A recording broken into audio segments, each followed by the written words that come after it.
Platemark is a podcast about prints and the printmaking ecosystem. In every episode, we'll hear from people who occupy various roles in that ecosystem, be it artist, printer, publisher, curator, gallerist, auction person, administrator. I'm your host, Ann Schaefer. I work to promote prints and printmaking through this podcast, through organizing fine art print fairs and organizing exhibitions, albeit intermittently. The goal of the pod is to demystify the world of prints and printmaking, which can be technically challenging, and to demonstrate the range of opportunities to work in this charming corner of the art world. This is a show that takes you behind the scenes to expose the generous, collaborative, and creative people working to better the world one print at a time. Today's guest is Bob Townsend, who is a master printer in the true sense of the word, who had for many, many years a shop outside of Boston. And the reason I wanted to talk to him is that he was the only printer that Peter Milton trusted. Now, if you've been following along, you know True and I recently did an episode about Peter Milton's The Train from Munich, which Bob printed. So I wanted to talk to him because they're so intricate and they're so detailed, and I just thought, my God, if Peter trusted Bob to execute the plays, there must be something there. This is a real deep dive for you etching nerds, so buckle up. We get into it about plate wiping and trying to get tone to remain and not be too much and not be too little. And we also talk a lot about steel facing and the ins and outs of that process. And I think it's a good technical one for you guys who are in it deep up to your elbows. Okay, housekeeping. I identify as a cis-het white woman and I use the pronouns she, her. I record Platemark in Baltimore, Maryland, the land of the Piscataway Conoy people. Images Bob and I talk about are over in the show notes at platemarkpodcast.com. Over there you can also hit the support and donate button and help me keep the lights on. All right, let's get rolling. Bob, it's great to see you. Thank you so much for coming on Platemark today. Thank you for inviting me. Absolutely. Why don't you introduce yourself for everybody before I drag you into my first question? My name is Bob Townsend. I've been running my studio for 55 years. It's been a very good ride. Had a good time. Worked with a lot of good artists. Finally slowing down and enjoying life a little bit more. So, and where are you located? I'm in Georgetown, Massachusetts. Originally, I started the shop, working in the shop in Boston at Impressions Workshop. That was back in 1968 while I was still going to art school. I was more or less trained as a commercial artist and found that I really didn't like it. A lot of the teachers we had there were in the business for about 40 years and they were getting booted out of their firms. So it kind of had a limited future, and I decided to take the 4-year program at New England School of Art, which included painting and printmaking. And Shirley Barella was the teacher of printmaking, and she worked in impressions in the letterpress area. She informed me and another fellow that they had an apprenticeship open in lithography and one in etching. And so I went down and applied for the etching job and got it. And I worked with a French printer by the name of Michel Durand for about 2 years. Then he left, and then I just kind of worked my way into running that end of the shop. Impressions in those days was mostly lithography. Edna Hibble was one of the big customers in the late 60s, early 70s. It was just slow going. Peter Milton came into the shop. His first time was around 1970, 71. He had just started or had finished the group of plates, the Jolly Corner. The French printers started proofing the job. He didn't really like the way they handled the plates. The steel plating, I think, confused them. They had a lot of trouble leaving the plate tone that he liked. So it went to New York to a printer. Then it came back, I think it was S3e93 in New York. It came to Impressions. And I had just gotten back out of the Army. While I was away, the shop hired another printer, and she more or less couldn't commit to the project. So it left. Then Carol Lewick was her name. She decided to leave. Then Steve Anders, who was my boss, asked if I would like to do the job, and I said, sure. So we went down to meet Peter at Yale, and I looked at the plates and took a couple of them back to the shop and figured out a way to leave the plate tone the way he wanted it. And then we started that job. It took about a year to do that job. 2 printers. Well, there's a lot of plates in that one. So Yeah. we're talking about Peter Milton, right? Right. So I just want to be sure everybody who's listening is clear on who we're talking about, who I did a show with several years ago, almost 10 years ago. Good Lord. and yeah, I know. And Peter always said to True, and True is my friend who co-curated with me. He always said to us, Bob is the only one I trust with my plates. And I just wanted to talk to you and ask you about that relationship and, a little bit about what it was about you and your capabilities that made him feel secure with you. I think a lot of it was the Trong etching press I had in the studio. I sold it a year ago, and it just moved out last month. That press just had the capabilities of printing better than any other press I've ever worked on. So that made my life a lot easier because a lot of Peter's work, the detail on it was it needed something really strong to actually get a good impression off the surface of the plate. And that press would do it. So that along with trying to figure out how to leave the plate tone on by rolling it and wiping back into it and doing a lot of false wiping, Peter and I happened to just click. I must say, I admired Peter's printing more than I liked my own printing because he had such he had such a nice way of doing, it's his hand doing the wiping instead of mine. So I appreciated much more the effects that he was able to get because he was a good printer as well as a good printmaker. So yes. it was, I actually learned a little bit watching him work, but I couldn't duplicate a lot of things. I had to develop my own sort of way of dealing with each plate. Each plate was different. Well, so I was in my mind, I'm imagining that he's printing an impression or two to get to the BAT so that he could hand that off to you to say, this is what I'm after. But Yes. He didn't produce his entire editions by himself ever, did he? He used to, yeah, absolutely.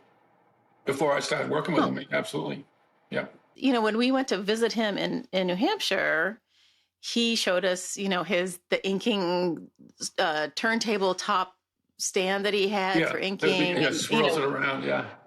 Yeah, which was brilliant and all this stuff. And I thought, my gosh, he is actually, but I don't know how much he was doing in the later years. But anyway, but I was so curious.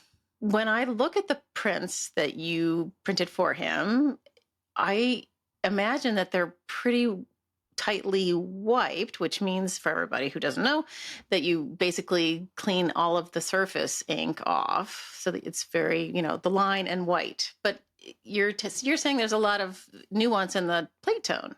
Yes, basically false wiping. One way around that was like Peter was able to accomplish that by using that turntable and actually turning the plate and using the tarlatan to move the ink around and leave false areas. I devised a way of rolling the plate tone on the surface. After I cleaned the plate off, I rolled the plate with a 10% gray tone over the entire plate. What? Then I went... Wow. Wait, does that mean it's plate tone at that point? Yeah, tell me about it, because I've never heard anybody say that before. So I'd clean the plate down completely. Then I'd take a large roller, obviously the size of the plate, and roll a tone on it. Now I could actually do a sepia tone, or I could do a gray tone. It just depends. Like some of the plates that I did for Peter, like the Second State of October piece, was rolled on it with a warm tone. So that was actually rolled, and it looks like a chine, but it's actually just a rolled tone. But in most of his pieces, I would roll a tone and then go back in and wipe the white areas out where he noted on the BAT that he wanted some sort of highlights. But it was always ended up almost being like a rag wipe. Like the entire end product of the plate was done with the tarlatan and moving the tarlatan around in a very similar way that Peter did on his turntable, but I did it after I rolled the tone on. Oh my God. This is a new tool for me. I did not know that this was a thing. This is fascinating. You can just roll a 10% gray on there and... Or 20%, whatever you want. Yeah, and go back and rework it. Okay, this is new to me, everybody. Like, I don't know how I missed this piece. I'm so glad we talked, because now this is a whole new world and a whole new set of options, when you go printing. It's amazing. One thing that Peter liked about the roll tone was it was very smooth. It had not very much texture. It was very flat, and it didn't really interfere with his drawing in any way, or the etched area on the plates. So it just created this nice smooth surface that he liked a lot. I think that's what he really tended to like. But during the plate making process, obviously he went through many stages developing first the sugar lift into the KPR, which is the Kodak photoresist. But he was losing, through the sugar lift process, he was losing about 20% of his drawing once he went through the sugar lift process. So that's why he went to the KPR, the Kodak photoresist. And that was even more difficult for him to work with, because he had to go back in and soften areas that were over etched or take them out completely, and then start his engraving process. So each plate, well, you all know, it took him almost a year to do. But during that process, he would come down and we'd proof and see where he was at, because there might have been something I got out of the plate that he wasn't able to get. So he was, didn't make as many corrections or whatever. The show that Drew and I did was basically of the copper plates, and we had some of the prints with the plates, but it was mainly the plates, and Drew ended up polishing. But the thing that was so revealing about the polishing process was, he was really in there trying to make sure he got every last bit, so that it was gleaming and beautiful, which they are. But there were things that you saw in the plate that you didn't see in the print, and vice versa. Like, things were, it ended up being this weird perception thing where they weren't exact mirrors somehow, that there were these things that were just more apparent in one place or the other. It was fascinating. Is that because of just the printing process disguised areas of the actual copper engraving, or you think? Well, I think it was that you get swept away in the larger story in the print itself, and maybe because we were digging in and polishing very closely, that you would start focusing on the little Star of David that's in the window shade, and Hotel Paradise Cafe. Every time you look at Peter's work, there's something new to look at. I agree with that 100%. Yes. And that might be exactly what was happening. It's like, I never saw that before. Yeah. Well, so tell me, who else you printed for over time, and who did you really have an affinity with, do you think? Everybody brought something different to the table. Peter obviously was very technical and required a whole different thought process. I worked a lot with Mike Mazur. Michael was a great guy to work with. We actually didn't talk too much while we were developing the work, because it was almost like the left hand knew what the right hand was doing. So there was a lot of just decision-making on my part as plates are getting developed, and he's working on plates and proofing.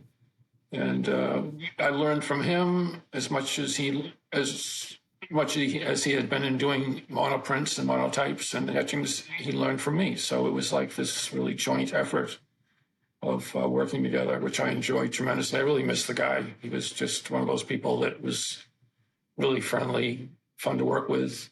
We were just getting going on some new projects, some new bigger projects, which I'm sorry we never completed, but that's the way it goes. But he was very instrumental.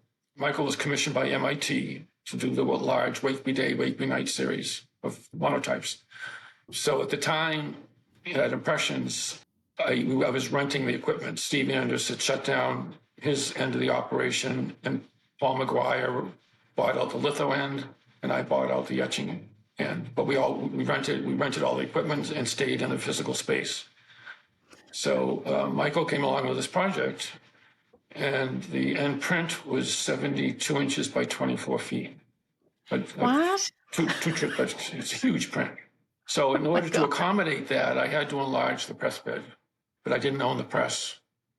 So I finally confronted Steve Anders and asked him to sell me the press so I could enlarge the press bed up to 100 inches. He agreed, and I got that done, and then Michael came in and started the project. So it took about 2 months. He did some smaller studies right before he came in, but I look back at it, I don't know how we did it. I just don't know how we did it. But That's my next question. How'd you do it? well, we found during the project that the ghost impression that was being left over from the key impression, let's say the Wakeby Day part, we would use that for the night version and just continue to work over the plate. The problem was we were working like for 8 hours, and we'd leave the plates overnight and the ink would dry and we had to wash off the plates and start all over again. So we decided to work 14, 15 hours straight and do a day version and do a night version. So we did probably around 15, 20 sets. And then he chose the best sets to put in the MIT dorm where it went. So we'd work for a day, take a day off, work for a day, take a day off. The space I had in Boston was very small. And I just look at some of the pictures, and I go, I don't know how I did it. But we did it. But Joan Snyder is another artist Cool. I've really enjoyed working with. I met her down at the Fine Arts Work Center when Michael Mazur started the New Provincetown print project. And he asked me if I would come down for the summer and commit myself to come down for a few years. And I said, sure. When we first started the project, I brought down one of my smaller presses. The work center at the time still had dirt floors. So we worked in the old lumber mill part with the dirt floors. And then they started to build out the work center. And finally, I got into a smaller print room. It was a little bit easier to work with. So I was down there for, I think, 5 years. Worked with 20 different artists, and Joan was one of them. And she came back and worked up here a few times.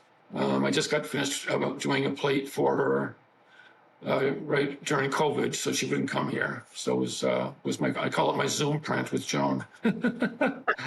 So it was everything was back and forth, just proofing, plate making. So it's a mixed bag. I think it was woodcut, silkscreen, gravure. The gravure process gets people going very, very quickly. Come into the shop and they'll have a plate made, maybe 1 or 2 plates made already, and they're already running in place, not trying to figure out how to do things. So in your workshop, were you doing collaborative printing as the publisher, or were you mostly facilitating contract printing projects? Well, I've been mostly a contract printer. So yeah. That's the difference between me and, let's say, Peter Pettengill and Jim Stroud. They do a lot of publishing. I just never really, what limited publishing I did, and I didn't make any money on it. So. Yes. As my husband likes to say, how do you make a small fortune in print publishing? You start with a large fortune. But I had an open door. Anybody who came in, I was willing to print for. It didn't matter to me. I wasn't judgmental of their work. I just gave them the best product I could give them. And out of that, I think you get a little bit of everybody's work is when I'm developing something with somebody. There's a little bit of everybody in doing a print for one person. Well, all the knowledge that has been accumulated by doing all these projects gets put into the development of the print. In a very small way, but overall, all the knowledge is used. So I'm always curious if printers offer up, not critique, but like conversation that might say, have you thought of this? Or maybe don't do that. Did that ever happen? Only if I'm asked. I think that's how often does that happen? That's not very often. No, no. You don't go down that road. No, there are subtle suggestions. But I can't. Yeah. I can only do so much. Each artist has their limitations, and you have to recognize what that limitation is, and just accept that and do the best you can for them. Sure. So I always felt that a lot of people bring their work in here because it's they can't figure out how to do it, so they bring it to me to figure out how to do it and get a better result. And it usually works pretty well. Well, so what are they having trouble doing? Just getting a good print. A lot of the time. Wait, but if they're printmakers. Printing's actually, well, so many times, like a couple of friends of mine come in. They're young and they just got into doing some printmaking, graduated, and they showed me some of their work. And I look at it and I go, well, there's a better way to present this. You're presenting it and it's not a good look. There's a better way to wipe it. You're not wiping the plate properly. Just little things. So they come and they spend a day with me. And they come back in a month and spend another day. And then they finally get it. And then they start sending me JPEGs of their work. And I say, yeah, you finally understand what I was talking about. What's your best tip, or maybe you're not willing to share because you have the magic sauce apparently, but what's your best tip on wiping? It's a hard question to answer because every surface, every print is a different problem. A lot of it is understanding when you're over wiping or under wiping, or just a simple thing about just clean your edges, file your edges and clean your edges. Present the print the best way you can present the print. So, but a lot of people don't recognize when it's time to stop. Well, they stop too early. So that's part of it. It's just knowing the surface of the plate and learning the way you work is going to present a certain effect. Each artist is different, obviously, and you've got to know when to stop on either wiping the plate or whatever else you're doing to it, adding material to it or stopping. Are you a believer in palm wiping, or what's your finish wipe? Hand and tarlatan. Yeah. Hand and tarlatan, then hand. Yeah, a lot of taffeta. What's the secret to the hand wipe? Like, what does it do that other things don't do? Well, it gets you to a point where you have enough ink removed from the surface of the plate to take the next step in whatever direction you want to go. So it's a cleaning process, basically. Yeah. Of the surface of the plate. Huh. There's a heavy. I mean, you can be heavy-handed with your hand, or you can be light-handed. A lot of it has to do with how much whiting you use. People chalk up too much and go at it, and it creates this over-wiped, dry look. I don't use a hot plate. I use oil more than the hot plate to reduce the. Oh. Wait, hold on. Okay, help me understand the difference there. All right, so a hot plate makes the etching ink more viscous while you're inking and easier to remove. I choose to add linseed oil, boiled linseed oil or plate oil, and use that as a vehicle to loosen the ink and make it easier to remove. So the difference really is just in temperature, but does it affect the ease? Yeah. I mean, I think there's more of a tendency to overwipe when you use heat. Okay. Huh. And using heat with a rolled tone never really worked. Keeping the plate cooler and using the rolled tone allowed me a little bit more time and finesse to work the surface. Okay. Not overwipe it. Huh. That was the extra secret sauce you didn't know before. But so I'm fascinated with this rolled thing. But with I feel like people somehow think that I don't know what I'm talking about because I'm not an artist, or a printer. Are people reluctant to add the oil because they think it will thin and dilute the tone? I think there's more of an issue with the oil may have a tendency over time to saturate into the paper and discolor the paper. There are lots of tricks, Bob. It's like the Dine prints, the Temple of Flora. That was a huge project. And they were all dry points and in Dremel tools. To this day, I mean, I used a lot of oil in that ink. It was Charbonnel ink we used. And to this day, I've looked at the back of the prints, and there's some very heavy deposits of ink on the prints. And the backs are fine. There's no bleed of oil. So a lot of it is if you use too much oil, yes, it's a problem. Again, it's a learning process. But it does take time for that oil to bleed through. So I've always been careful how much I use. There's a sense you have with the palette and the ink as you're mixing the oil in when it's the right viscosity. And again, It's a learning process. When I was working at the Baltimore Museum, we had a Temple of the Flora, Dine's book, which was brought out, I think, for almost every class I ever taught. It's a gorgeous book, and the dry point, I don't know how you got it to last over the course of the however many you did, but and I never noticed the oil on the back at all. So yeah, it seems like you did the right thing. You still plated those plates every day. Oh my gosh. Because the steel would wear off on the tips of the dry point. So at the end of the day, you could look at it on a linen tester, and you could see a little bit of copper showing through it. So I threw it like a steel plating tank did a 2-minute flashing, and then we printed the next day. Every day we were printing and doing that. So that allowed the prints to keep their integrity throughout the whole process. Oh my God. I am learning so much from you. Jesus. Wait, so you, on the daily, I mean, how many would you get printed in a day? And Probably, have to be the editions were 170, 150, somewhere around Ooh, there. Yikes. So we were printing maybe 25 to 30. But we would stop if we saw any. I told the printers who were helping me, I said, just look at the plates at noontime when we break for lunch. If there's any issue, just put it aside and do another plate, and I'll get it steel plated. Why would the steel facing, it's just wearing off because it's so microscopically thin? The tips of the burr that were created are the most fragile parts. So they would get the most abuse from the tarlatan or from your hand. Sure. So the wear just would go, we just take that tip off. The tip of the steel would come off those points. And that's what you watch for. But that's incredible that the burr would hold up to be steel faced once again. Another 20 prints, yeah. Oh my God, that's incredible. I didn't know you could do that. I didn't either. I tried it.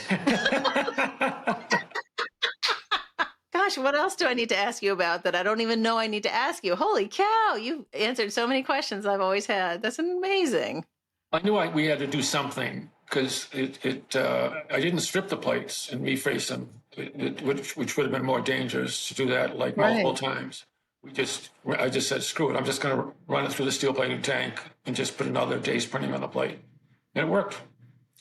So there's no trouble with building up the layers of steel? I was putting on a thin enough layer so that by adding to it each day, it didn't affect anything at all. Absolutely nothing. Okay.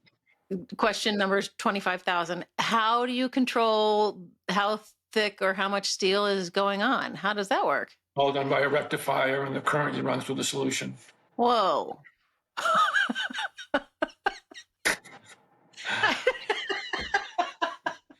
I'm sorry. It's simple to me, it's because I do it. I know. Well, this is the beauty of being a curator, asking the questions, because you can mask your lack of knowledge by playing dumb for the entire general audience. You're like, but I didn't know that. So, wow, that's amazing. I didn't know you could do that. Oh my God, my brain is going a mile a minute here. It just seemed like the most logical. I mean, I had done it before, but it was more or less on some other work we had done. They weren't dry points, so it was a little bit more of a challenge to make sure the plates would still maintain the integrity of what the BAT looked like from the beginning. Right. There's not much evidence of change throughout the edition. Well, right. That's why people hire you, because you achieve that incredible sameness across the edition. It's really impressive. It's a nice project. Nice one. Working with Arian Press was always fun. Yeah, it was Arian, right? Yeah. Yeah. He had a lot of good people we worked with. Yeah. Yeah. No, they made good things. We, on a trip with the Print Council of America, which is for people who don't know, is the professional organization for print museum curators and conservators and scholars. And we were in San Francisco, and we got to go to Arian while Andrew was still there. And he gave us a lead type demo. And I mean, it was fascinating. It was so cool. Because they made their own type. Yeah. They made their own type. It was amazing. One of probably 2 in the country or something. I was astonished by it. Yeah, that was so cool. Can I ask you about your own background? Are you an artist? Horrible at it. Okay. Yeah. How did you even discover that printing was a thing, that was a possible career path? Well, again, taking that 4th year at New England School of Art, I did it for 2 reasons. I did it to stay out of the Army for 1 more year at the time, because the Vietnam War was in full blossom back then, and also I didn't want to go into commercial art. I had a part-time job working at an engineering firm, doing their annual reports and all that stuff, and out on the road doing some of their books on their sites, on their projects, and I just didn't want to do it. was good pay. It would have been a good pay. And I actually gave the name of the firm to a fellow who was in my class with me. And I said, they're looking for a replacement because I'm leaving. He went down and got the job, and I think he's still there. So that Oh was, my gosh. I enjoyed the printmaking. Shirley was a great teacher. We did a couple of visits to the shop, and I said, gee, I'd really like to do this. And then when the job opens up, I said, okay. So I was married at the time, thank God, because I started as an apprentice making the minimum wage, which was probably around $3 an hour. My wife at the time worked for the Department of the Navy as a legal secretary, so she was making some good money. So I didn't really worry too much about things. That was really an apprentice kind of a thing? Yeah, working for Michel Durand, all I did was basically mix ink and dry prints. And he would show me how to do some projects and started giving me things to do. He didn't speak a word of English. That was a big problem. Oh boy. So I learned a lot of French swears while I was working with him. Because I think he wanted to fire me a few times. And Steve Anders said, no, just let's keep going. So I only worked with him for about 2 years, but he showed me an awful lot. When I started Impressions, I thought I knew a lot, but boy, it's like everything else in life, you go, wow, there's just so much more to this. And I can remember looking at a print and I'm going, why is everybody signing the prints BAT? I didn't know what the BAT standard for. I said, everybody's calling the prints a bat. I didn't know what it stood for. So that was my first sort of, wow, okay, that's what it is. It's with the pull, whatever. So, right. Yeah. So for people who haven't dived too deep into the nerddom of printmaking, BAT is the proof that is checked off as the one you're supposed to match as you do the addition. And BAT stands for bon à tirer, which is French for good to pull, good to print, excuse me. Yeah. Sorry. I have to explain that for people. That's all right. I miss a few points there quickly. I just brush over things. Sorry. No, that's okay. Well, it's hard. I think I've come to agree that my audience is basically all of the printmakers, but I think there are still people who are listening, like my brother, who's not an artist. So every now and again, I'm like, well, maybe I should explain that for my brother. Yeah, I know. I get it. Yeah. Yeah. Yeah. Oh my gosh. So have you ever fired an artist? What do you mean?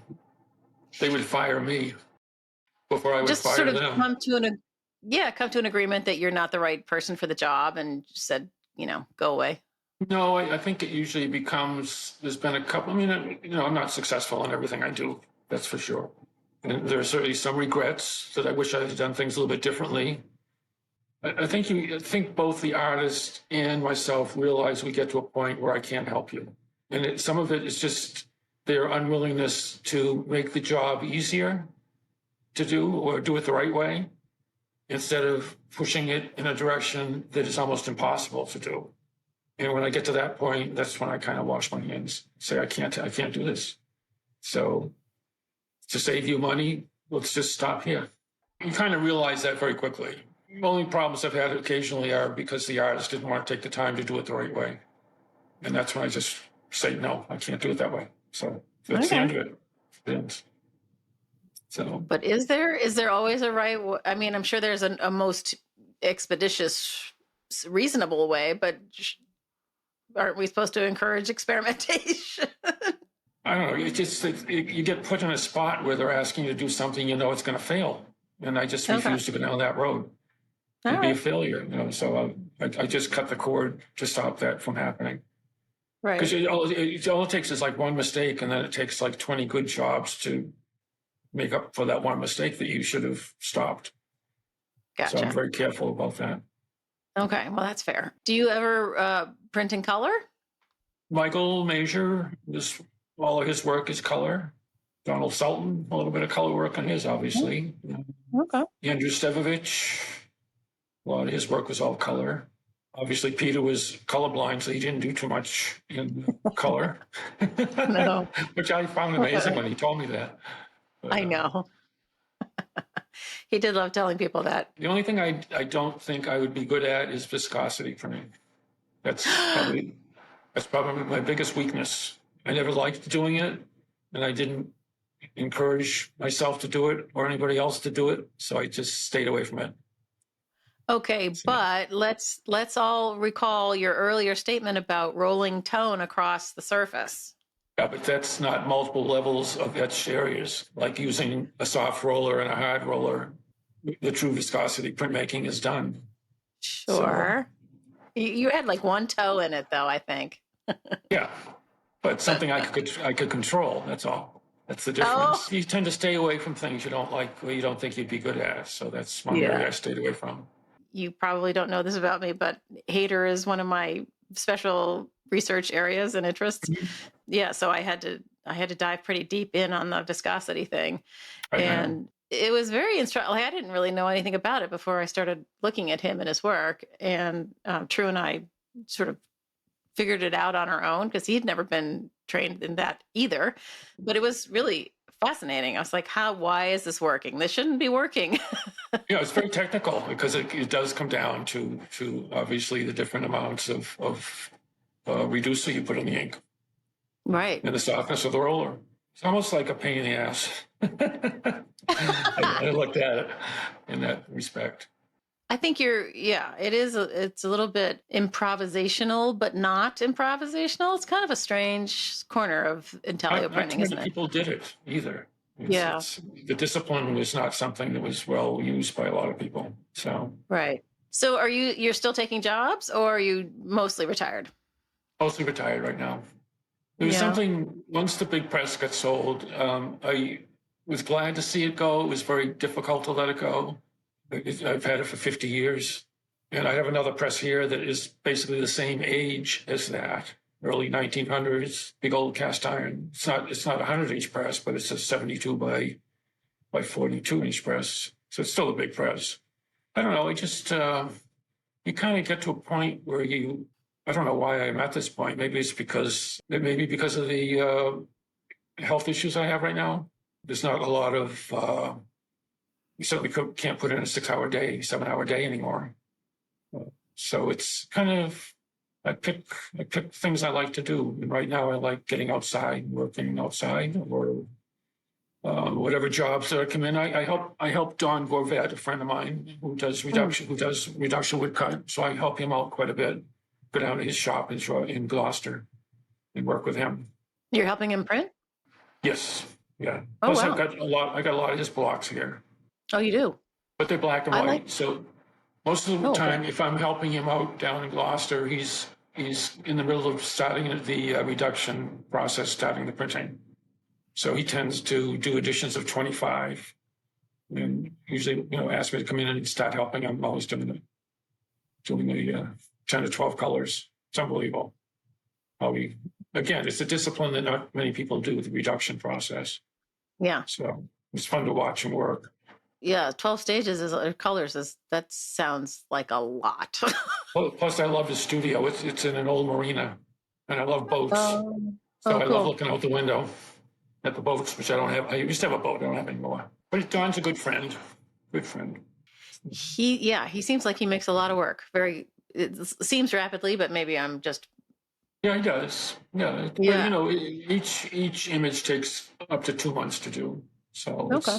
I don't know how he does. He's got a gallery in Portsmouth. He's one of the only few people I know that has a gallery where he sells his work, plus the shop in Gloucester, and he lives down in Gloucester on the waterfront, one of the condos. Nice. How he does it, I don't know, but he does it. Yeah. In the gallery, is he selling the work of other artists also? He has some prints of mine. Yeah, he has. There's a few artists I don't know of that come in that he handles. Sid Hurwitz was the one I'm trying to think of. I don't know if you know Sid. Yeah, okay. I do. Sid Yeah. has his work there. Yeah. Okay. A few. That makes But that makes Don's sense. very protective of his space, and everything that he has outside of his is in bins. It's not on the wall. People have to dig for it to see it. So Nice. You got to work for it. yeah. When you enter into a working relationship to accomplish an edition, is there a contract that says, I won't sell my printer's proofs until the entire edition is done? Or is it just sort of like a handshake deal? It's a word of mouth understanding. Okay. Yeah, because I think that's something that listeners may not know, which is that you guys, the printers, always get an impression, or sometimes two, I think, of Or 3 or 4. whatever you're or three of whatever you're printing for people, so that you end up with this massive collection of really wonderful things. And then what happens, right? So I've talked to a bunch of printers, some of whom have placed the majority of their collection with their alma mater, or has been able to, sell it through an auction or something. But it can end up being a lot of work, and it's a big responsibility. What do you do with it all, right? Yeah, yeah. I'm going through that now. So Right. in some ways, my two older boys live in South Carolina. They have pretty good sized houses. Brian has always understood the better part of my collection, and he wanted to put some works in his house. So I said, okay, come up and choose what you want. We got to frame it, and just when I croak, it just has to go in, and you guys have to figure out what to do with it. So it takes it out of it does two things. The tax exposure, it eliminates part of that because it's not here. So that anybody going through the print drawers or whatever, they wouldn't find some of the higher end work. It's in Brian's house and Jason's house. Right. So there's still a lot of work here, but selling it is a whole different story. So it's hard to find that market. Well, it's hard to find, the market, but also a avenue to do it through, because as a print person, I have things that I should probably be deaccessioning now because I keep acquiring. Bad news. But how, where, who's gonna, how do you do it? So it is everything I've been successful is all word of mouth. It's person sees something, and then like one person was knew Mike Mazur, and he used to sing with him in a choir, and so he got to know Michael's work. So he came up 2 weeks ago. He first emailed me, and then he and his wife came up. They wanted to look at what I had. I gave him a list of prints I had, and there was one print I didn't give him on the list, and he came up, and I said, well, I'll show him this print. I didn't want to sell it, but it happened to be the print he wanted. I knew he'd want it. So he goes, oh, I didn't know you had this. I said, no, I never have posted it on my Facebook page. So he goes, all right, we're interested in that. So they bought 2 prints, and they said, look, we've got to. So as I'm going through the print drawers, I was showing them everything. And they brought another fellow with them, and they're all taking pictures. And he said, I've got some friends of mine I'm going to send these to. And he said, they'll probably get in touch with you. So again, it takes time, but it's all word of mouth. This is mostly the way it's happening. Right. So slow but sure. But there's a whole bunch because I was an open shop for so many years, I told my kids, look, there's going to be, I hate to put things this way, there's 3 different levels of print drawers I have. The top, the middle, and the bottom. And I said, you have to understand the value of each one of those levels. No disrespect to the artist. You may like something on the bottom level. Yeah. But be careful on the top level, because those are the ones that have a little bit more pricey. So, right. Because they're concerned. This one could put your kids through school. They don't know what to do with the work. That's a big reason I was glad to sell the big press, because the kids would not know what to do with it. Getting that thing out of here was a bear, but it's out. Did Perry come and get it out for you? No, we 3 of us moved it. 10,000 pounds. Oh my God. Moved it out the side of my shop. I think there's a picture of it in the print journal. There's a picture on your Facebook page too. But so can I ask you who bought it? The fellow's name is Jack Kraft. He's an artist from Austin, Texas area. He's also a cattle rancher. And he came up a year ago and decided he wanted to buy it. He put a deposit on it. And I said, all right, let me do some research on riggers. And riggers got, it was $12,000 just to get it out of here to the Woburn facility where they'd store it. And then another $12,000 to take it to Austin, Texas. So he said, he goes, nope, I'm not going to do that. He said, I'll build a rig myself. So he built a trailer himself. And he and a blacksmith friend of his drove up and backed it down the side of the house. And there's an old railroad bed next to the house, and it's down about 3 feet. And the trailer is about the same height off the ground. So it was perfect just to build a ramp up to the The only thing I had to be careful about was the electric company has electric wires going down. And because it's an old railroad bed, it's rails to trails now. So it's a bike path. So I had to Oh, get permission from the town to put the trailer there. I had to get permission from National Grid to put the trailer there. There's no oh my problem with the gosh. town. There's no problem with the town. National Grid never got back to me. So I just Oh, did it. Last time I yikes. moved the press out, I opened up a studio up in Amesbury, Mass, in this big old loft, beautiful 1,800 square feet. And I moved the press out, moved all the equipment out. And so I contacted National Grid and said I would be doing this. And they never got back to me. So the day the riggers came, they sent a helicopter out and hovered over the building for an hour. They were concerned we were going to use a hoist and interfere with the wires. And we didn't do that. We just put it on these industrial jacks and pushed it out. Oh my So gosh. this time they didn't even bother to come out. So whatever. Wow. That is a story. Oh my God. Well, and I'm still Crazy. back on $24,000 to move it to Texas. Is that crazy? Yeah. That's amazing. Because it only cost me $3,000 back in 2000 to move it from Oh, here right. up to Amesbury. 15 miles away, but nevertheless, it's Yeah, and you don't have to tell us how much Jack paid for it, but I wonder if it was near to that cost of getting it there. Oh my God, that's But, incredible. the press is worth a lot more to me. But Sure. it was time. We just move Yeah. on. But, Yeah, but if it was the press that gave you the best results, oh, that must have hurt to give it yeah, away. Oh, it did. But this press I have here now it's just as good. Just as okay. good. That's why I bought it. This press used to be in New York at Anderson Lamb. You ever hear of them? No, who's In that? Brooklyn, New York. Uh-uh. They had an incredible collection of older plates. Richard Rummel did college views. He used to go up in a hot air balloon and go to all the major college campuses and do a watercolor. And they come back to Anderson Lamb, do it on glass, and then they made the photogravures from them. Oh my So gosh. I've got a picture of this press in Anderson Lamb in 1962 Whoa. that I came across. And we actually went down there in the late 60s, early 70s, because they had a steel plating operation.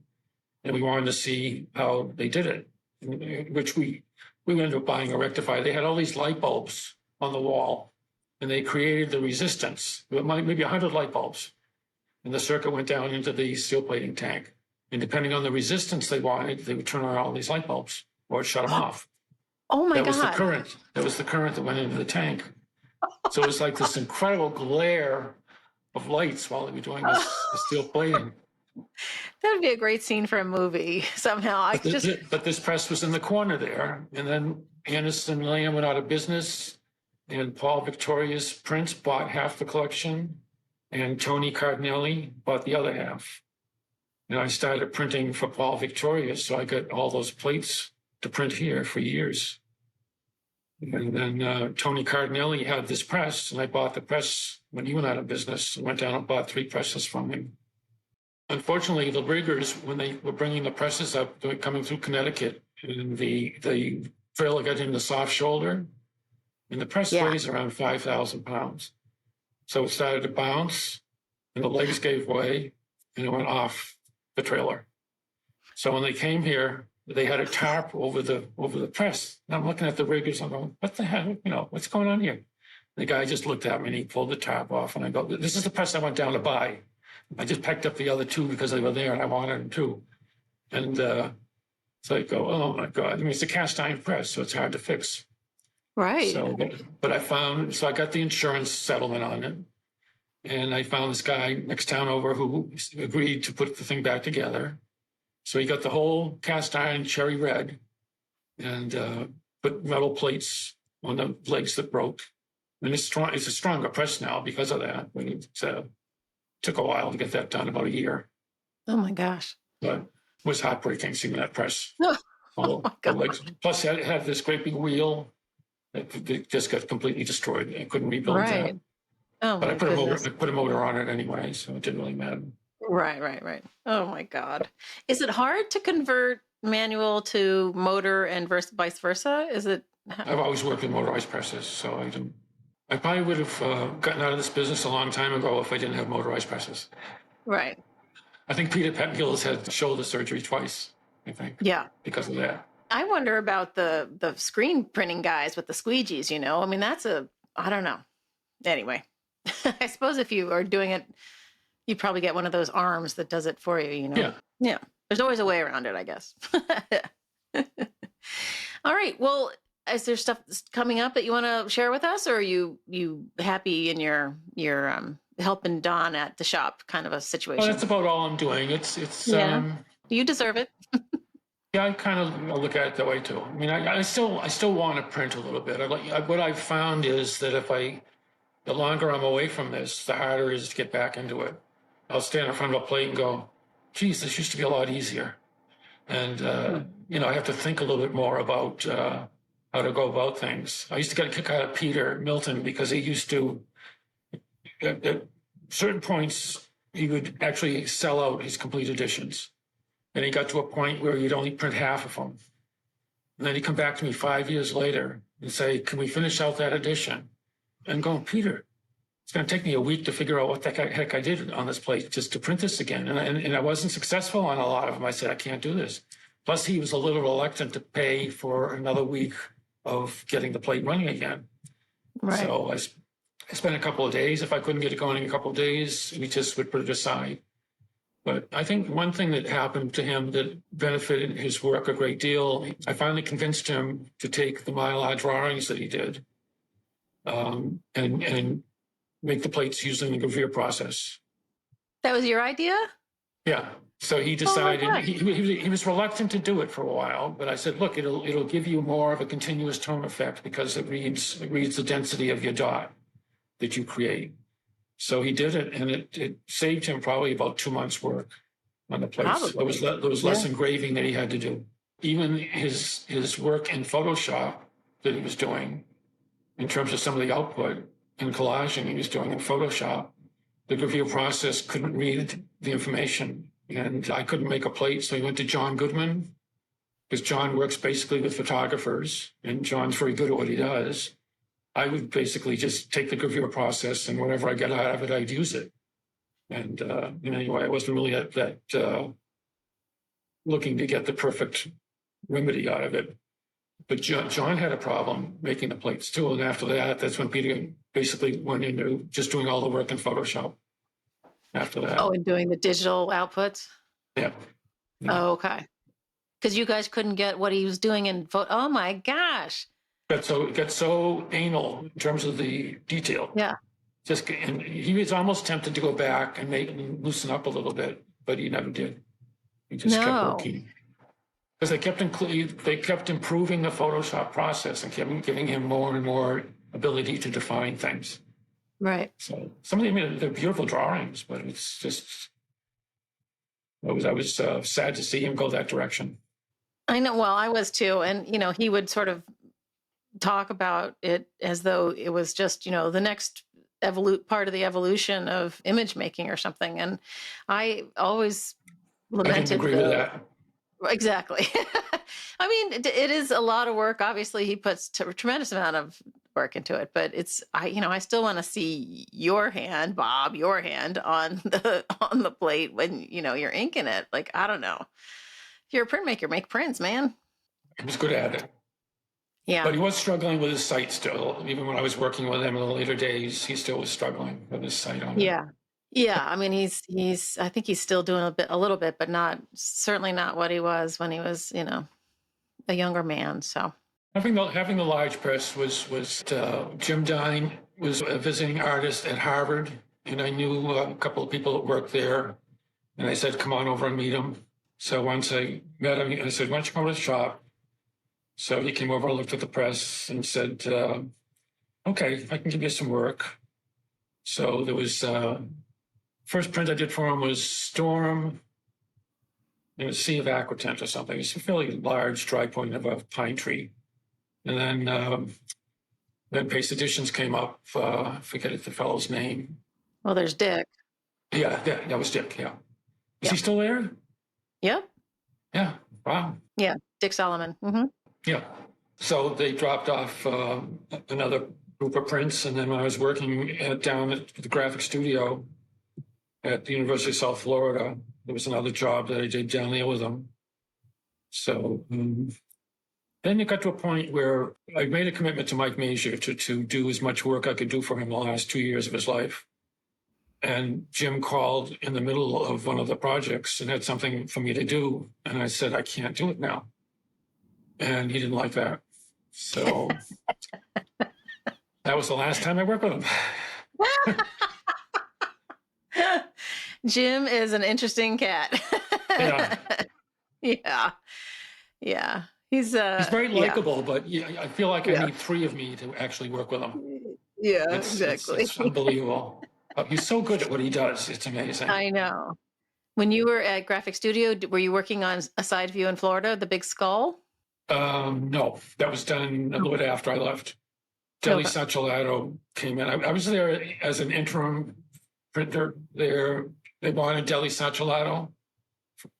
He was closing down his shop in New York, and I was sort of the buffer in between them getting him down there. Just fine. It was so hot. No, thank you. And we worked in an old planetarium, so there was no air conditioning. We just opened up the roof, let the cool air come in at night, and then closed the roof in the morning. It was in the middle of a golf course. Golf balls were getting hit in all the time when the roof was open. So it's all concrete, so you ducked. Oh my God. Crazy place. That does sound nuts. Wow. I didn't know that about them. Robert Gordy down there, he had never done any etchings. He mostly did monoprints, monotypes. So he did his first etching. And then he had AIDS at the time. I didn't know that. He died a couple of years later. He came up and worked here for a few months doing some projects. I always liked his work. But yet he had a really hard time working on the copper. He didn't like the metallic feeling of burnishing the plates and scraping the plates. So he'd draw on the plates with a magic marker, and I'd go in and do all the design work that he wanted done. Oh, interesting. I never thought about it that way. Fascinating. That's amazing. It makes total sense that somebody could draw with a Sharpie and hand it over and you could, get the marks into the plate. But boy. Another thing I've learned from you, Bob. Well, you do what you have to do, Exactly. Somebody's paying you to do it. If someone, I was getting paid, so you do what you have to do. So right, exactly. Wasn't my nickel. Arakawa was there. He was enjoyable. Robert Rauschenberg ended up doing some lithos when he was there. So it was sort of interesting because I was supposed to be there when artists were there to do work. And at the same time, we were doing the Temple of Flora back here. Mm-hmm. So I was flying back and forth because I had 2 printers here. And I wanted to make sure the plates weren't breaking down, and because this other fellow was doing a little bit of steel plating as well. So I went down. They said, Rauschenberg coming in. So I went down. So about 20 people come in ahead of him. And they get everything all set up for him. And then he comes, and I'm waiting for him to come over to the etching side, and he just never came over. So I said, okay, I'm going home. So I flew home.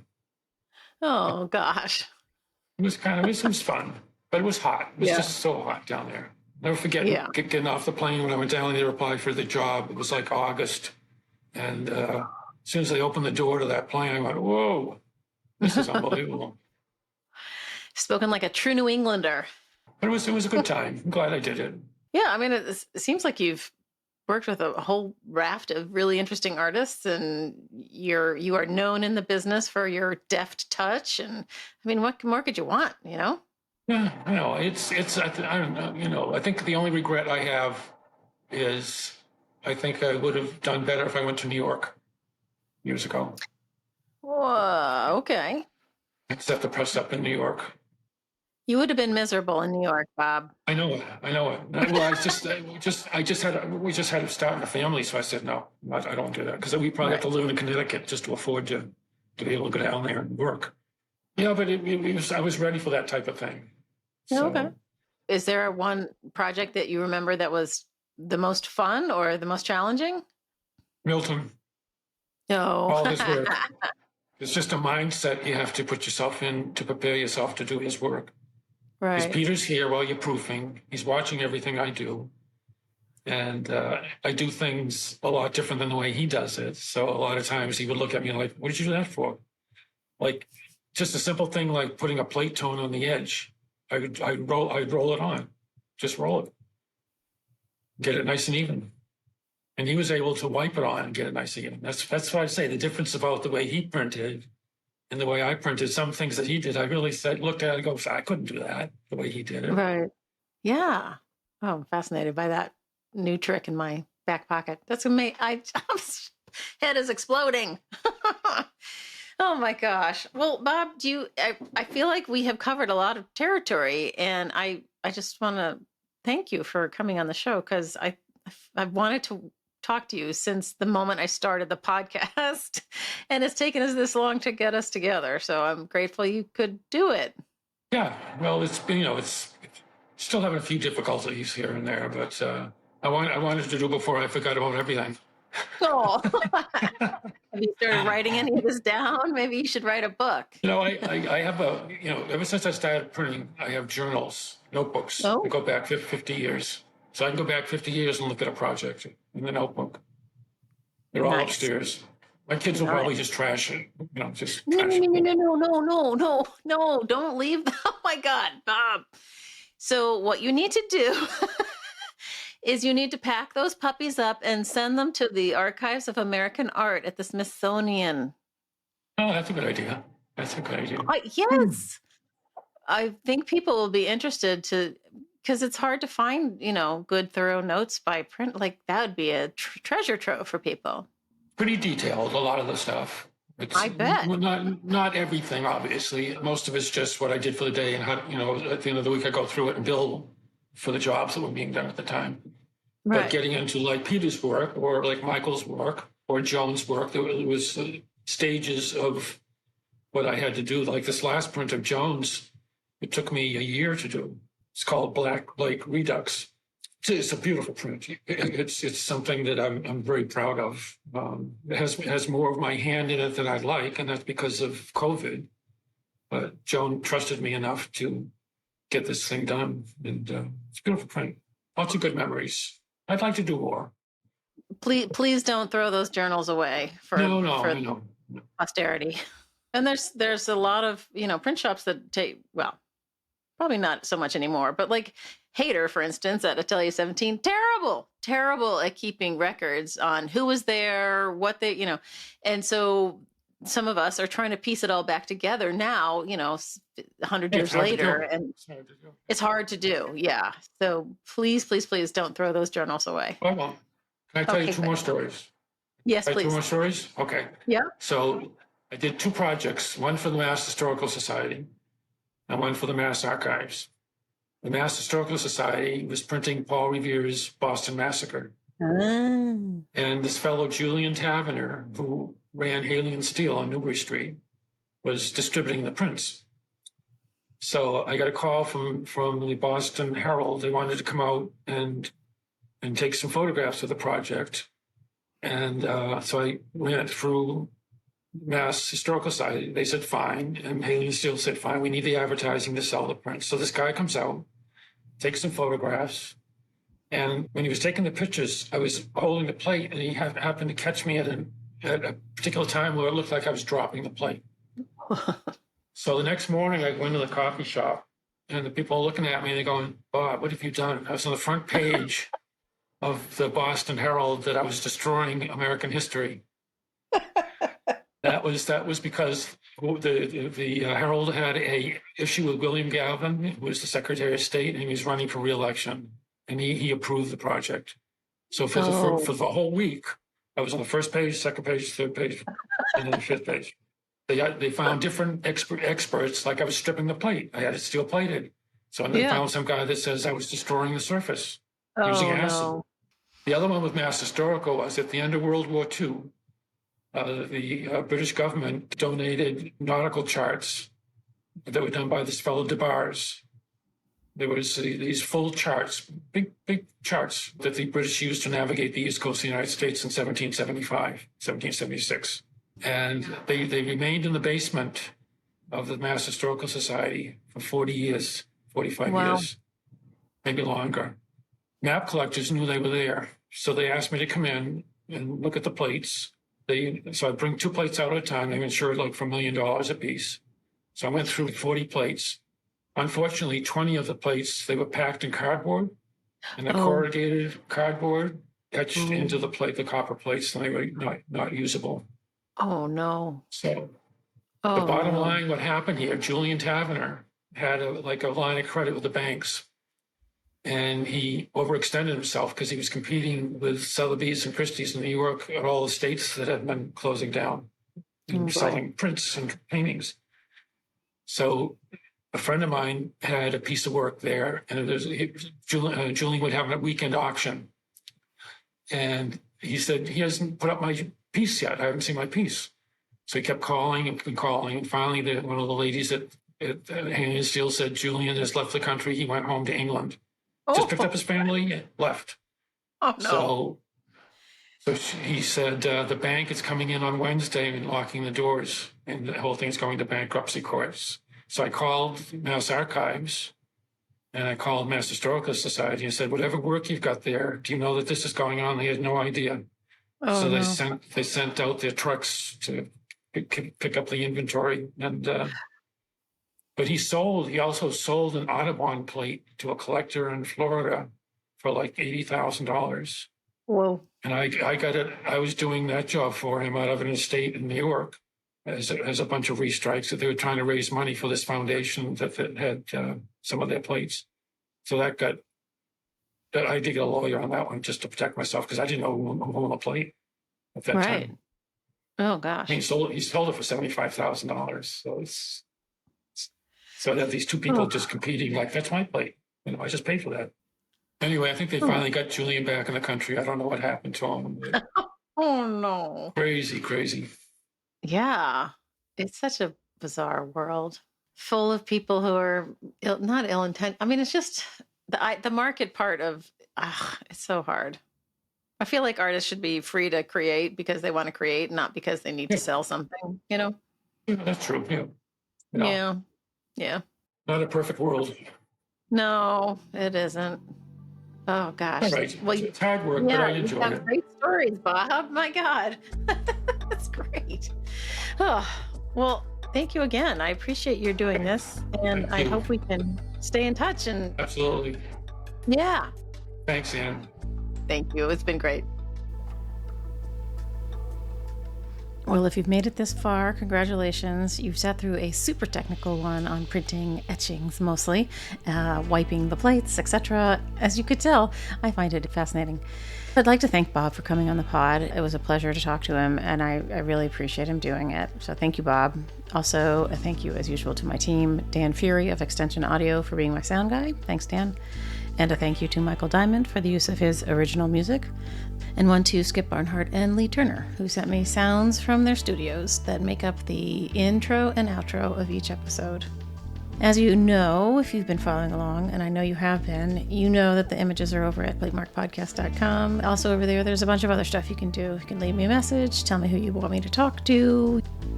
You can leave a review for the pod, which helps people find us. And also you can hit the support and donate button and help me keep the lights on. I think that's it for this week. We'll see you next time.